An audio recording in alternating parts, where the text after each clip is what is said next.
Welcome to Jenny from the Pod, where we spill the tea on self-love, dating and relationships, and becoming our best self.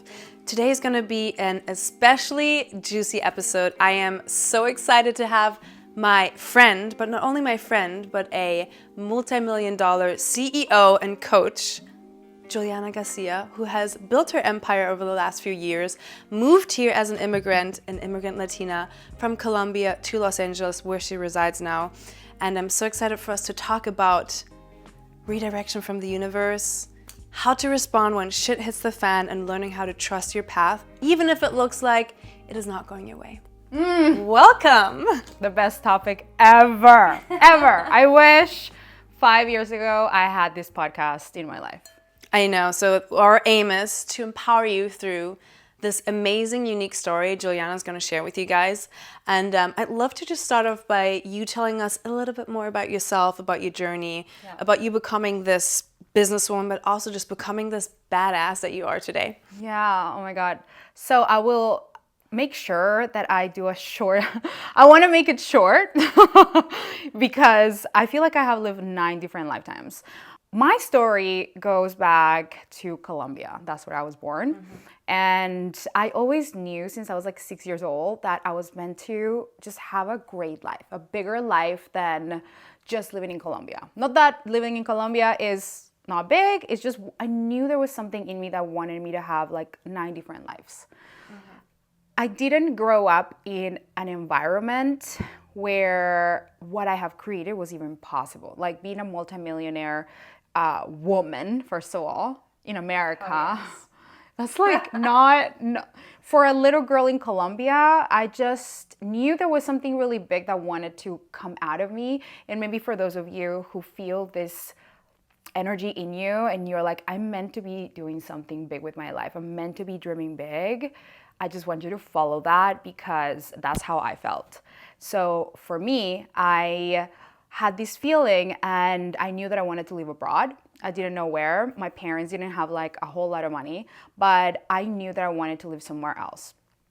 So I decided to move to Australia to study marketing. And that was like the first big leap that I took. Australia? So I moved to Melbourne. Oh, amazing. I moved to Melbourne. Yeah. Actually, I moved to a little town called Geelong beforehand, which is like an hour away from Melbourne. That's not cool at all. But I had to like do some years of schooling there so I can then move to Melbourne. And that throughout that period of time, since we're talking about all the things that we have to go through when shit hits the fan, I mean, just getting to Australia. Yeah. My flight was essentially a scam. Like my dad bought me this flight and the flight was like a total scam and I almost couldn't even get myself to Australia. Mm-hmm. Like everything that has happened in my life, it's always been like, shit just hit the fan. How do I handle it? Yeah. I just have this direction that just kept me on the path. And so I moved to Australia. I lived there for 10 years. I started a business, a software company, and then I sold it. And then my ambition continued to grow and I wanted to become an entrepreneur instead of being like 9 to 5. And I get that. I didn't feel like in Australia, the mentality is really support. I didn't feel like in Australia, the mentality supports entrepreneurs. They have this thing called the tall poppy syndrome. Mm-hmm. Have you ever heard of it? I actually have not. And I actually lived in Australia myself. I studied part of my master's in Sydney. Wow. And I lived in Perth part-time too, but I've never heard that term, no. Whoa. So tall poppy syndrome means that if you grow and stand out too much, people want to take you down. It's kind of like the crabs in a bucket. Like if the crab tries to come out of the bucket, all the crabs try to pull it down. Mm-hmm. That's the cultural vibe. How many millions have you made so far? Mm-hmm. Like making fun of me? Yeah, and maybe probably in a moment where you haven't been successful. I just started 2 months ago, made no money. It's a tech company, you zero. Start somewhere, right? Yeah, and they were like, where's the money at? Yeah. And I just felt like they just didn't support really my ambition. They didn't really want to see me win. They just want, people in Australia, they like, I don't want to generalize, obviously, because I'm Australian. I have 3 passports. One of them is Australia, Colombian, Australian, American. Mm-hmm. I'm Australian, love Australia. And there are some people, and same in America, where sometimes you can go to places where people just kind of don't want to have you feel like you're too big. Like you know? Yeah. And that was the vibe. It's funny because it's the same in Germany. So to me, it's very relatable. I was born and raised in Hamburg, which is the north of Germany, northern part. And it is this mentality when I moved abroad the first time too, where I just felt like, oh, people ask me, well, do you have a place? Do you have a job? Do you know anyone? And when I said no, they were like, you'll be back in a couple of weeks, because it is very much this mentality that you shouldn't dream too big. You should always play it safe, just fly under the radar and you'll be happy. And I just never resonated with the mentality. And it seems like you didn't either. No. And, I think what's really interesting to go back to what you're saying when shit hits the fan and we experience things that feel like signs almost, right? So we believe sometimes that things aren't aligned because they don't work out or it's hard or it's difficult, And I think what will be interesting to learn or understand, how can we differentiate between, let's say it's a sign from the universe that is showing us, oh, this is not the path that we're meant to be on, almost where we're being tested to see if we have the stamina to really get to the end goal that we're trying to go to. That's such a valuable question, because when do you know if it's meant to be, or if you're pushing it or trying to force it? I'm gonna sit with that. I know that it will come out as we talk about it, but because I've coached so many of my clients on this and myself on this, so I know the right words will come out at the right time.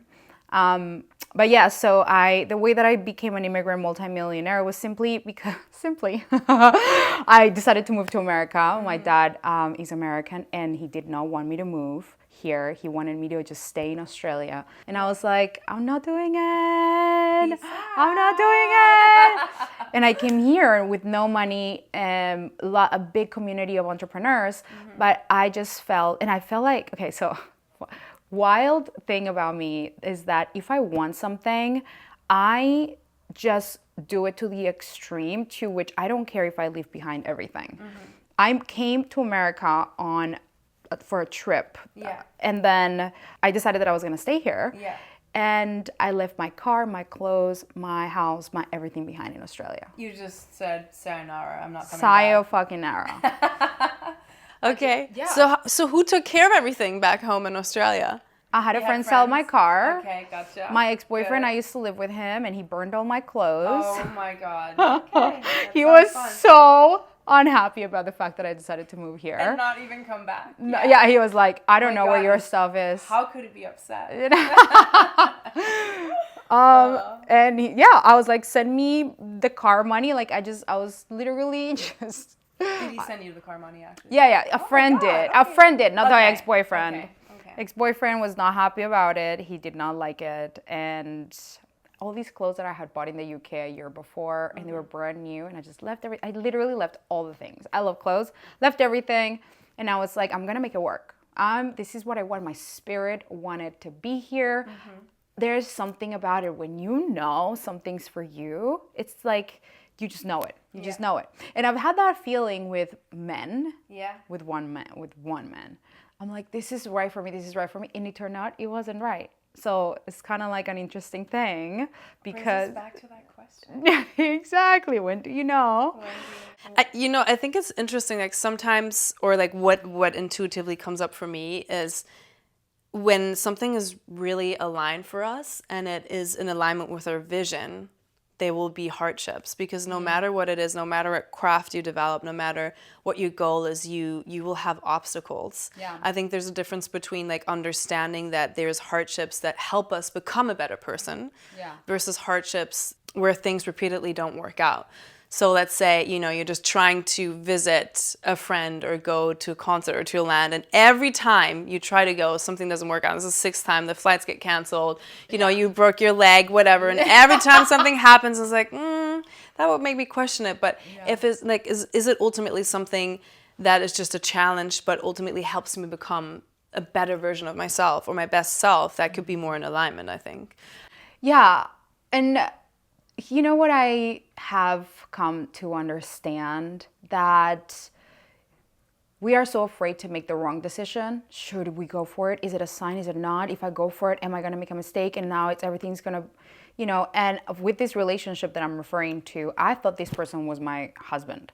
This is just last year, right? Which we're gonna get into. Let's get into it. We're gonna get into at some point, maybe now, maybe later. I don't know, but I guess we're here. We're at it. Let's get into it. I thought this man was the husband. I never wanted to have kids. And then when I met this man, and I was like, I want to give you all the babies that you want. It was like, and to me, that was the sign. Wow, I've never felt this before. Yeah. And he came from an Orthodox Jewish background. So he literally was a rabbi before. Oh, wow. Okay. He was a rabbi before we met. I mean, he left the religion slowly. It's kind of like those movies where people are ultra Orthodox and then they leave. I mean, that kind of story. Okay, wow. Uh-huh. And he said, well, you're 3 days into knowing each other. We were in Tulum. And then he said, I think you're marriage material. And I can be with you because you're not Jewish. Wow. And I was like, religion? Is that a thing? Right? What? Like, I'm like, I'm sure this can be figured out. If we're each other's person, like conversion, blah, blah, blah. There's so many ways.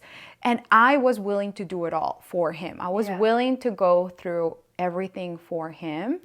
And that happened for 3 years. Yeah. I was in that relentless, in and out, hot and cold. And I'm like, I'm sure. Okay.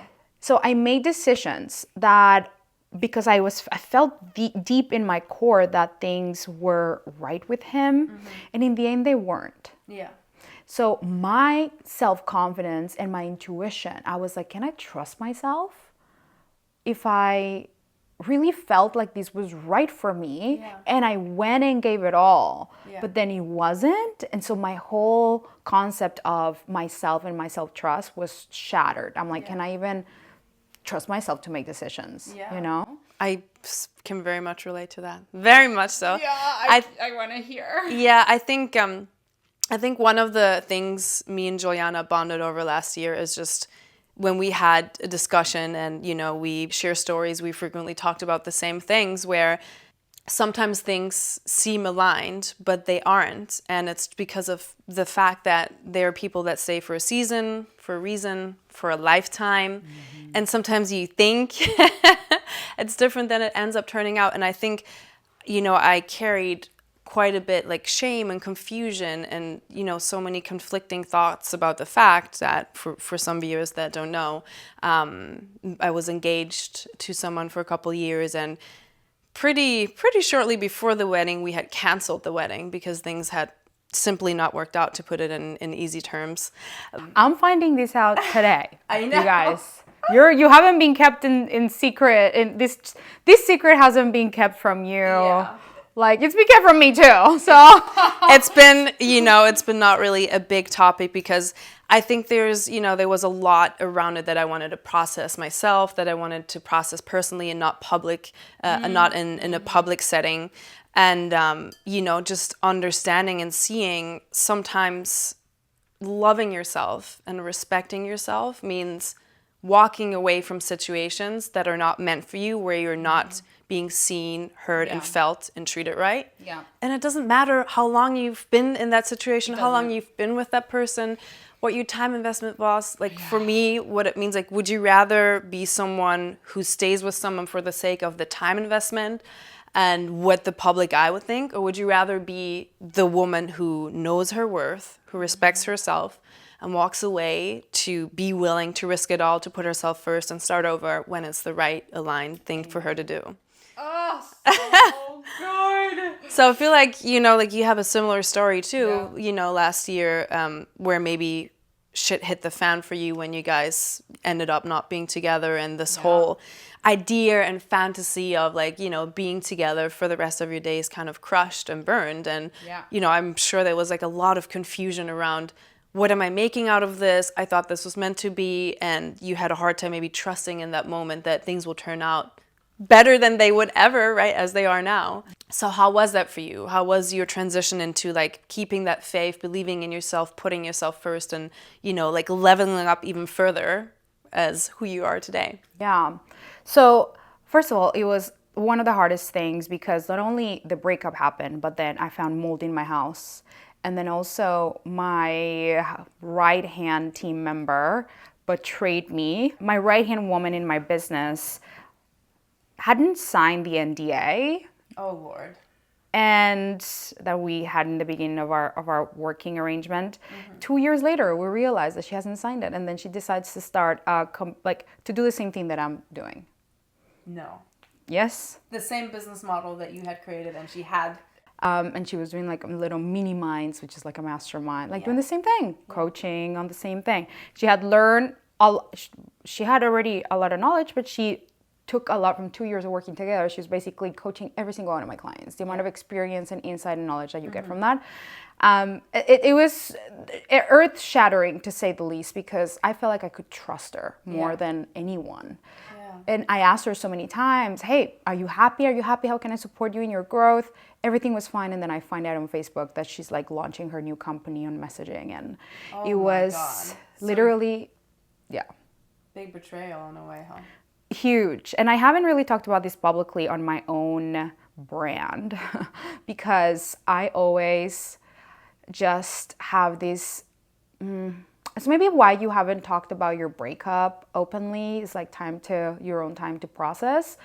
I am very vulnerable and very open, and there's just a couple of things about my life or things that happen that I just can't quite share the whole thing, the whole truth, because it feels very, very painful. Yeah. It feels very painful to trust someone to that degree and them just doing that and thinking that they're not doing anything wrong. Yeah. You know, talking shit behind my back to my clients, to my former clients. It's just not... So that betrayal felt just as big as the guy that I was dating. He cheated literally in front of me. Like, oh my God. How did you find out? Well, we were at a nightclub and we were kind of going through things and we're talking about what makes me feel uncomfortable, what makes me feel comfortable, what I would need more. And this is weekend after weekend, there are things that are happening where I'm like, oh, that didn't feel good. And then we talk about it. Okay, great. Oh, that didn't feel good. Oh, do we talk about it? Okay. And then 4th weekend in a row, we're at this club and then the girl's right here, he's right here, I'm right here. Okay. We are literally next to each other. Oh, Lord. And I'm just talking to one of my friends over here. And I'm like, ha, ha, ha, ha, ha, great, great, great. Oh, I felt like I was interrupting something. Yeah. And he's like touching her and he's flirting with her in front of me. And I'm like, he's probably just talking to her. It's all good. It's all good. It's all good. I'm talking to my friend. And then I'm just like, it's been 30 minutes. Yeah. Like, this is like really, they're like on my, like, what are you feeling in that moment? Are you not like, I can't even say after 10 minutes, I'd be like, okay, what the heck is going on? Like, this is not cool. Well, my thoughts were, I should be cool with this. Why am I not cool with this? Am I cool with this? Should I be cool with this? Is this okay? Wait, is this a girl? What is, I was just so, should I be cool with this? Should I not be cool? Is it not trusting? No, I don't, this doesn't feel good. This is not right. Yeah. I'm not a jealous person. I'm not an anxiously attached person. But when I am with a person that it's not safe, that doesn't create safety for me, I do become anxious. Yeah. And so we had been working through that a lot because he was very avoidant, and which turned me anxious. I called all my ex-boyfriends and I asked them, hey, was I anxious in our relationships? Everyone told me, you know what, you were more of an avoidant. Yeah. It's so funny because avoidance will make people that are more securely attached and turn them into literally anxiously attached people in that dynamic of the relationship. It's actually really common and it creates this push-pull dynamic. And it makes you feel like you're crazy. I felt crazy for years. Oh, I'm so sorry that happened. Until that day, that's when I realized, I'm like, this guy's not ready for a relationship. Yeah. And we were in a relationship and I was like, I just can't. I'm like, just thinking about it, I'm like, oh, poor Juliana, I love you so much. I'm so sorry you went through that. Because it was just so hard to let go of the person that you thought was your person and be like, wow, I'm so not chosen. Yeah. That's what my brain was telling me. Oh, he's not choosing you. You know, he wants to keep his options open, which was true. He wasn't choosing me. He was keeping his options open. And coming to the realization that, you know, I have created myself to become a woman that I feel I'm so proud of. Yeah. I have really gone through so much shit in my life and I have done the work and I keep on doing the work and I keep on doing the work. And I'm like, I want to become healed so I can attract love. I want to become the perfect version of myself so that I can attract the right partner. Yeah. And sitting in that moment, feeling like God, I've created everything, wealth, Yeah. happiness, a body, everything. Becoming your own dream woman, basically. I became the dream woman. Yeah. What is Yeah. what is happening here? Yeah. I was doing like feminine energy, all the things, because I had like more of a masculine tendency many years ago. And so I really leaned in on really tapping into my feminine energy. So it wasn't that I was being the CEO, multimillionaire, masculine, emasculating. Definitely not. Yeah. I was working with a coach to really help me tap into the femininity. And I was really, that's why we stayed together for so much longer, because I was doing that work. And he was like, well, this feels amazing. Yeah. And just to feel like I was doing all of that, and he was still doing that crap. It's funny too, because I relate to that very much, because I felt like the woman I was when I entered that relationship is nowhere comparable to who I was when the relationship had ended, or even who I am today, and even my boundaries, my God. And like, I remember a situation where a friend of a friend had approached me at lunch and was like, hey, I got to tell you something. And she just was like, I have this friend who's been asking me if you guys are together, and she, was asking her, like, doesn't he have a fiance? Why is he talking to me? And I was so blind in so many moments where I just was like, I've learned in like myself to work so much to being securely attached and to being calm and like to trust in the good and believe that there's mostly good intentions when you're with the person that genuinely loves you, that the response was, oh, no, like it was like this immediate blocking off of, what are you talking about? That's a friend of mine, like a friend that I've had for years, He responded that to you? Yeah, so he was like, exactly, he was like, what are you talking about? Like, that's a friend that I've had for years. And I was like, that's so funny. Like, we've been together for years and you've never, ever even mentioned the name. Your name to them. No. I've never heard the name of the girl. So I was like, how is that a friend of yours, that you've had so long? And then, do you want the whole tea? You want the whole story? I want the whole tea. I'm trying to piece it all together here. Okay. So funny enough, the girl, who had her girlfriend that had the whole chat, had showed me screenshots. Of what? Of the conversation that they had between him and the girl. That was the other girl. The ex and the girl that was questioning if we were still together or why he would talk to her if we are. So I'd seen the screenshots, and interestingly enough, when I had confronted him, he'd said like, my God, this is just a friend, and like, I don't know what you're talking about. And I think a couple hours had gone by, or even a day or so.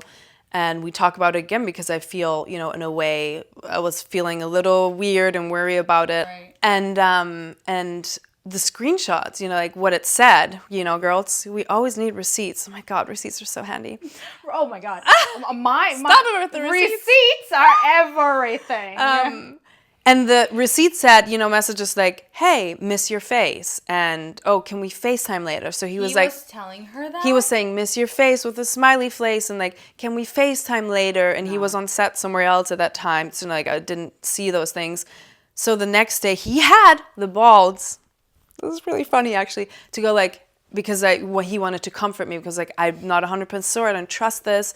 And so he said, here, like, take my phone, look at our chat. And I'm just like, oh, okay, that's actually a good sign. So I look at it.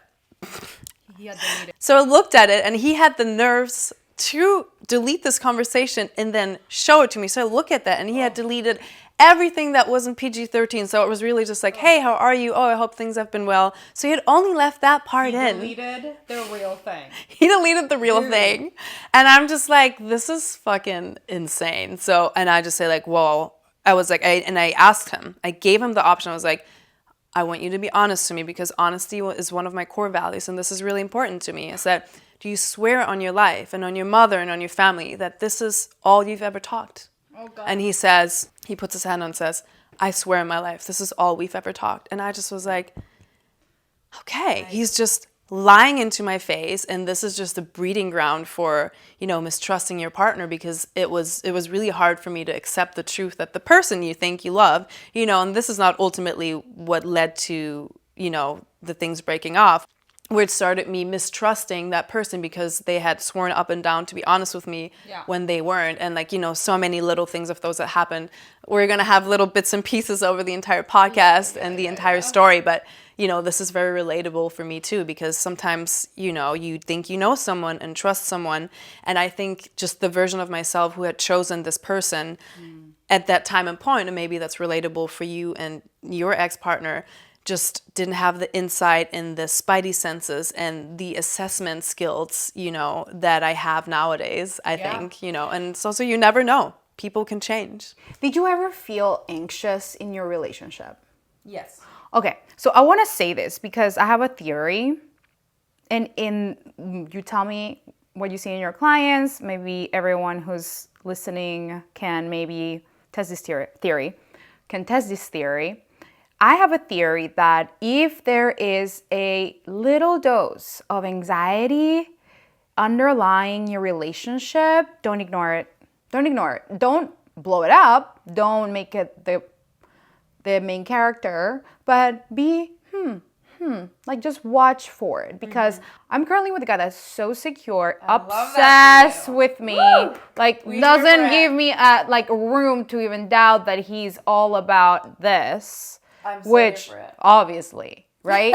Obviously. Like, this is how I'm like, meanwhile, I remember that version of me at the nightclub being like, oh, I'm just not good enough. And like, such different, it's the same person, different people, right? So I never like to I don't like to make external circumstances dictate how I feel. And there's something to be said around the feeling that we get in our gut around something. There is room to consider, is there something here? Yeah. And not ignore it and gaslight yourself to think that maybe you're completely crazy. Yeah. Because I was always saying I'm crazy. So I'm glad you said you felt a little anxious, because let's talk about receipts. Mm-hmm. The receipt of the century. I got it. Bring it on, baby girl. So the tea on how things ended with this guy. He took me on this trip. We went to all these places, and this is when we were not together anymore, but we were kind of hanging. Mm-hmm. And he was just showering me with love and gifts and this and trip and whatever. Yeah. And I'm like, cool, I don't feel attached anymore. We're not here, whatever. But I was afraid that when we got back to LA, things were going to shift. Yeah. I was right. We got back to LA. So what was the biggest shift in his behavior? He just stopped being all for it. Yeah. And he was just not making plans, not wanting to hang out, having his weekends for himself and not like with friends, hiding things from me, like not telling me where he was going to go. And I was, right? And I'm like, cool, we're friends. We're not together. But if you're taking me on this wild trip to Europe, and you are showing and behaving in such a way that makes me feel like you're interested, and we had many conversations about this, I imagine you are going to be behaving the same way, being consistent. Yeah. Nope. We get to LA, it's hot and cold behavior, right? So then my anxiety, I'm going to be that bitch. Like I'm gonna be the one that we always say we don't want to be. But like it drove me to the point where one night, I know where you're going with this. I can relate. We've all done it. Listen, I did it. I grabbed his phone. Because I'm never a phone checker. My ex-boyfriends, all secure, all lovely, all great. I never even care about their phone. Never. And isn't it every time, this is for me, my case, every time I actually ended up checking the phone, which was really rare, I found something because the suspicion was right. Mm-hmm. Every time that ever happened, in the very rare cases. Listen, I can't explain it. But this time around, I'm like, he was asleep. And then I just grabbed the phone. And I saw a message. We were listening to some music. I grabbed his phone just because I wanted to change the music, but then a message came in by accident. I touched it. It's just one of those things, and I'm like, oh, I'm gonna look. Okay. And the message was to my best friend, who is his best friend. We are no longer best friends, by the way. He said, I'm going to break up with Juliana So don't have the conversation that you're gonna have with her yet, because she's gonna feel like she's gonna lose both of us. Oh my God. That literally just dropped my entire stomach. Holy crap. Literally my whole thing. Oh my God. I was like, meanwhile, this guy is, we just had sex. We're having a great, were we having sex? I can't remember. But we were just playing. We were having fun. We're being good time. We're being good Yeah, whatever. We were just definitely a vibe. Yeah. But I had this anxiety around making myself available when he was available, because I was like, oh, just feeling like he wasn't all in. So I found the message, and my whole world collapsed. I messaged my coach, and I said, you wouldn't believe what just happened, but I went to sleep. I was like, how late was it? That's This a good is- coach. She's on call 24/7. She's from she's from the UK. Okay, So okay, she gotcha. was Like, no, I would not break boundaries. Boundaries, Boundaries. She lived in the UK. Okay. So, the next day I wake up to a message from her saying, get out of there. You don't want to be in that energy. So I grabbed all my stuff. And I asked him before I left, I'm like, I had a dream that we broke up. And then I went to my house, and I kept on asking, like, in different ways, have you thought about us, like, ending things? Even though we were not in a relationship, we're in a situationship. Have you thought about this? He's like, nope. I'm like, okay, nope. Finally, a week later, I just cannot hold this in anymore. And I tell him, we have this big conversation, and I'm like, I'm not going to say his name. Because he wasn't admitting that he was actually thinking about it. So I told him, literally, just tell me, have you been thinking about us ending? Over and over again. He's like, no, my mind has been elsewhere. My mind has not been there. My mind was not thinking about it. This is your thoughts, your brain. You're making this a big deal. He was telling me that I was a crazy one. And when he started doing that, I was like, no, you're not gonna make me think that I'm crazy. Because I knew the truth. I had the receipt. Yeah. I'm astonished, by the way, that you were able to hold it in that. My ass would have woken that man up and be like, yo, what the fuck is this? Because I was frozen, and I also felt like I had intruded his privacy by having his phone. And having clicked on the thing by mistake, I just felt bad. I felt like I had shame around what I had just done or what had just happened, even if it wasn't my intention. And I just felt like I didn't have a voice for that. Like my mistake his mistake was voided out by my mistake. I just want to say, I feel like there's a difference. It's so funny because there's no official rules around this, but the crime, it depends on how difficult it depends on how heavy the crime is. So if the crime that has been found outweighs the, you looking in the first place, I think, there's a way that has to be addressed. Even in your case, if you say it was by accident, just coming, saying like, hey, like I'm genuinely sorry this happened, but I went to your phone, and while I was looking at the music, That's how I should have addressed it. I saw that you got this message and it threw me off completely. Can we talk about this? What's happening here?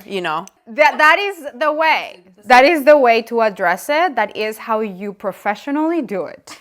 But when you are in it, that's a lot. You either rattle him and wake him up and like threaten to do bad things, or you freeze and flight, like what I did. I didn't know how to handle this. I was too afraid to lose him.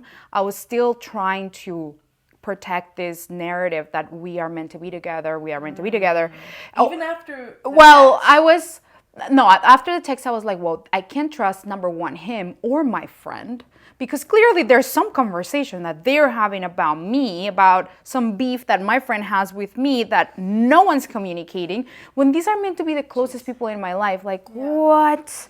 So both of those things were earth-shattering.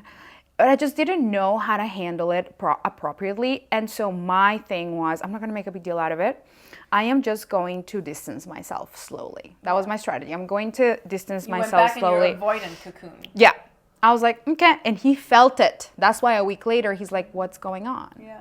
And that's when I was like, I think we need to talk. Yeah.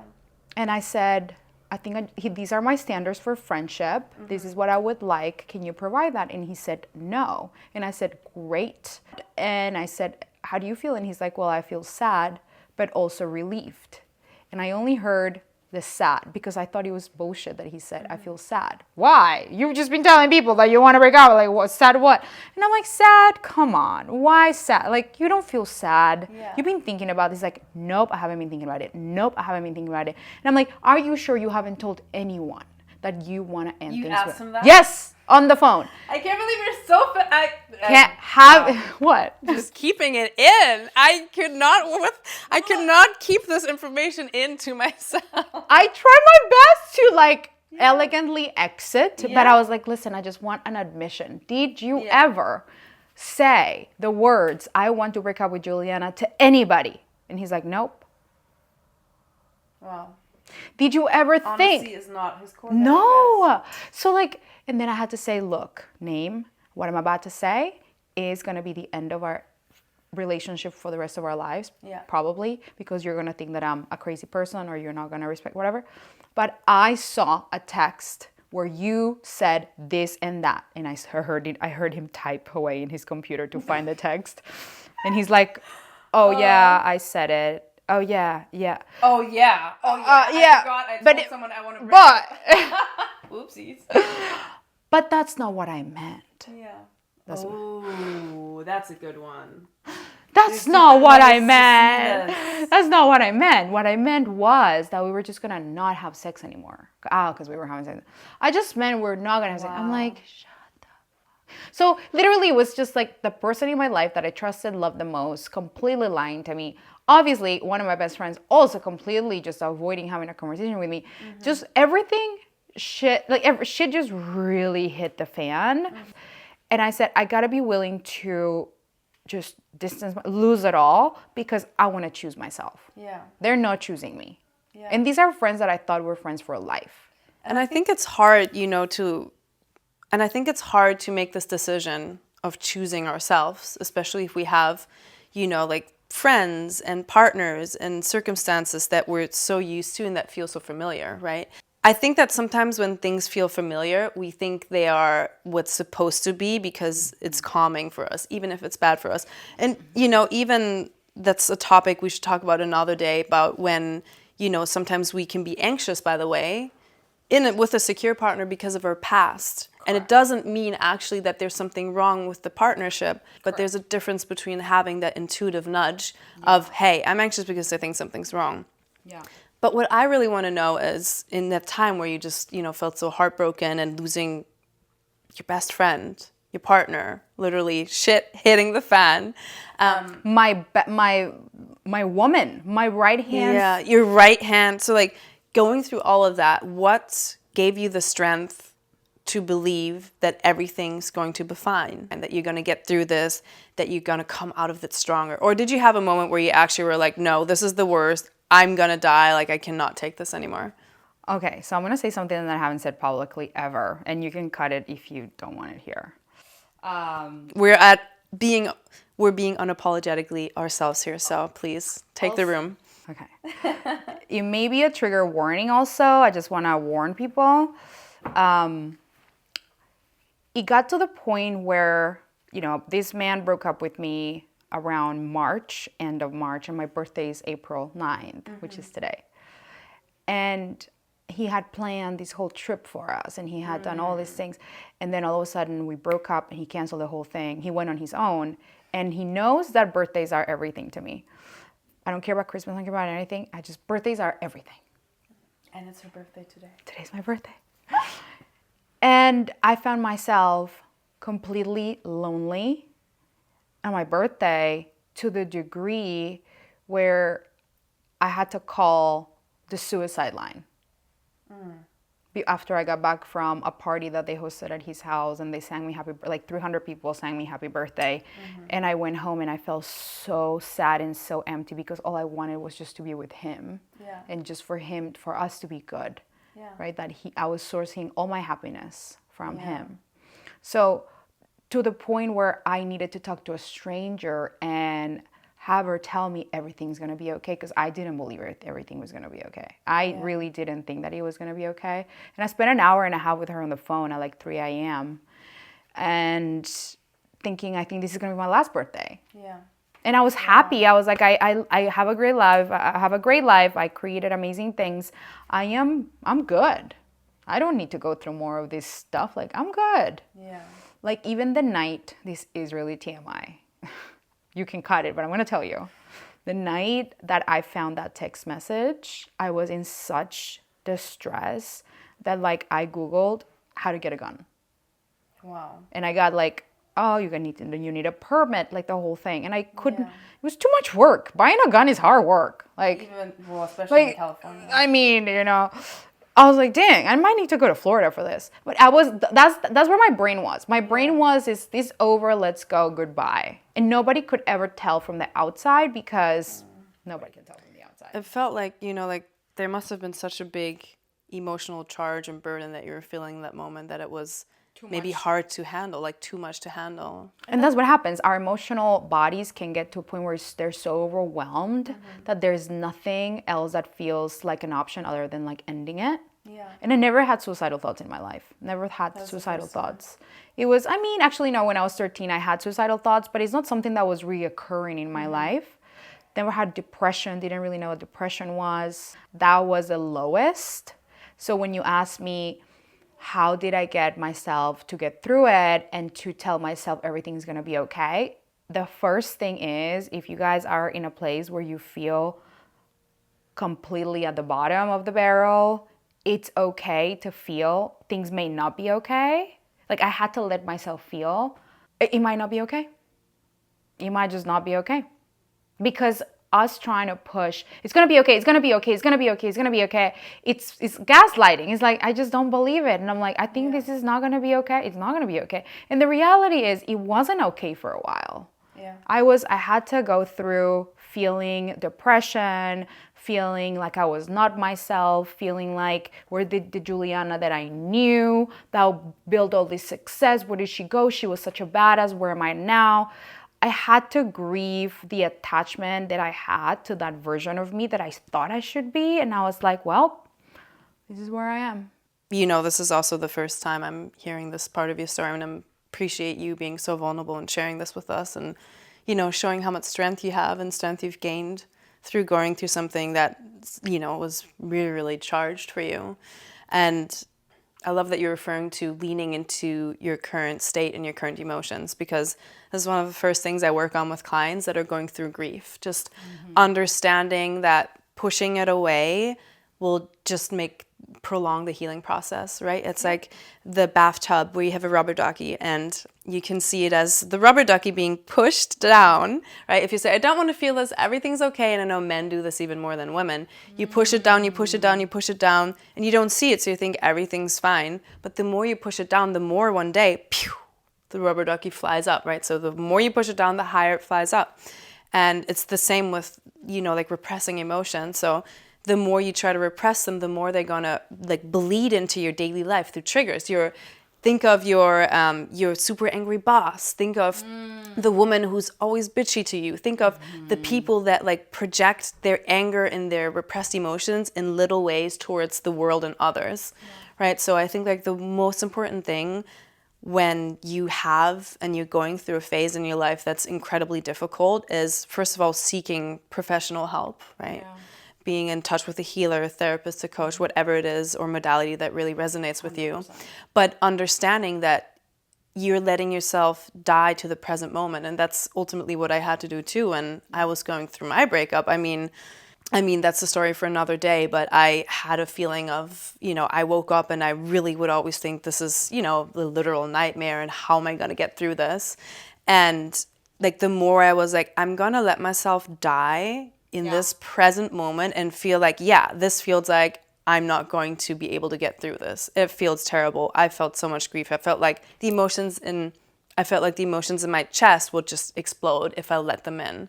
But what really happened is the more I let them in, the more I took time off to actually consciously feel my emotions, the more I was able to process the grief, move through it, and actually, my God, be happier than freaking ever, and than I ever was in that relationship, and to bloom into the woman that I meant to become and meet the people that I met nowadays and be in the right situations, in the right place. So I think like that's one of the biggest things that are so valuable to understand and grasp when you go there. when you go through it. And I wonder too if there's anything else that you'd like to give our listeners on their way of, like healing, going through difficult phases, and learning how to embrace and become your best self. Oh my God. I mean, I didn't just let myself be there forever, right? I let myself be where I was at the time because it was so tender. It was so raw. And what I know now that I wish I had done differently, if I don't regret anything, but what was keeping me from moving into the stage that I'm in right now, which is the happiest, most grounded and most full that I've ever felt, or whole that I've ever felt, was realizing that I was just attached to the version of my life that I thought needed to happen. So I did this with my business. I said, oh, we are gonna make 5.5 million this year. And then all the things with my client, with my team started happening. And I'm like, doesn't look like we're doing it. But I kept on pushing and pushing and pushing. And then the breakup happened. Yeah. And it's like, oh, I thought I was gonna be engaged this year. And so I had to grieve all these versions of my life that I thought were gonna work out because I've been investing in it. Who would I be without it? Yeah. And so what took me the longest time was letting it go. Letting go the versions of my life that I thought were going to happen, that I had envisioned, visualized, and done all the manifestation around. If I had let myself grieve or let go of those faster, I probably wouldn't have spent a whole year in like this deep sense of shit hit the fan and I don't know how to behave, how to be, how to like go about life. Yeah. If I had done that faster, that's a tip that I want to give you guys. Let yourself feel the grief, the sadness, the anger, the everything. And be there and let yourself be there and just notice that all of that is coming from your desire to have something that is no longer going to happen, is no longer going to be. Yes. Can we get to a place of acceptance? Yeah. That can take some time because it's grieving. It's grieving death, a death of a vision, a death of a life, a death of the person you thought you wanted to be with, a death of the business you wanted, the income goal, the house, the opportunity. It's like, let it all go and just know, even if you can let it go, just know that something bigger and better is coming. Opportunities, the people, the love, the body, the money, the friends that have come from me finally letting go of this guy, my like clear face, no pimples, like all of this. After I broke up with the guy, turns out that I was allergic to him. Sometimes women are allergic to men, and that can absolutely be valid. Literally. So there's just so many things. My body feels amazing. I feel vibrant. I can sit by myself at my house. Yeah. My life just got better. It's like I left something behind. And now I am in this place where I'm like, wow, my life feels so delicious, even if it's just me. Yeah. Like I really actually love it, like it, and prefer it, and it's delicious. And I'm available to receive from masculine men, because fuck yes. Like, oh yeah, we're here for masculine men, baby. I don't have a feminist bone in my body. I'm very successful, but Can we talk about this in another episode? Talking about like feminine, masculine energy, and especially in our fields, is going to be such a juicy topic. But I think one last thing I want to add on, for our listeners that I find so valuable and helped me on my journey as well, is the sentence and the mantra that everything is happening for me. Yeah. And I even had to say that and repeat that when I didn't feel like it. I was like, how is this happening for me? Like, this is so treacherous. And there was one day, and I just repeated it, every day, everything's happening for me, even if it doesn't seem like that. I trust in God and in the universe that this is part of my journey and it somehow will make sense one day. And I think that was, like really helping me to keep up the faith. So like having a mantra to anchor you, even if it doesn't resonate in that moment, can be incredibly helpful. And you can also visit and check in for episodes that are going more in depth about heartbreak that will be released in the future. So check that out as well. But Juliana, my God, I am so grateful that I had you here today. Oh my God, this so is fun. not the last time you're seeing her, because this was amazing and we're going to do this again. Yeah. Please tell our listeners, where can they find you in the World Wide Web? Of course. My handle on Instagram is ITS. It's Juliana Garcia. Perfect. Oh my God. I'm so excited if you want to look her up. She's the most badass coach and woman and friend someone could have. Look her up. She posts a lot. I love her stories. She's so hilarious. And I cannot wait to connect with you guys on our next episode. Thank you for having me. Thank you for coming. Oh.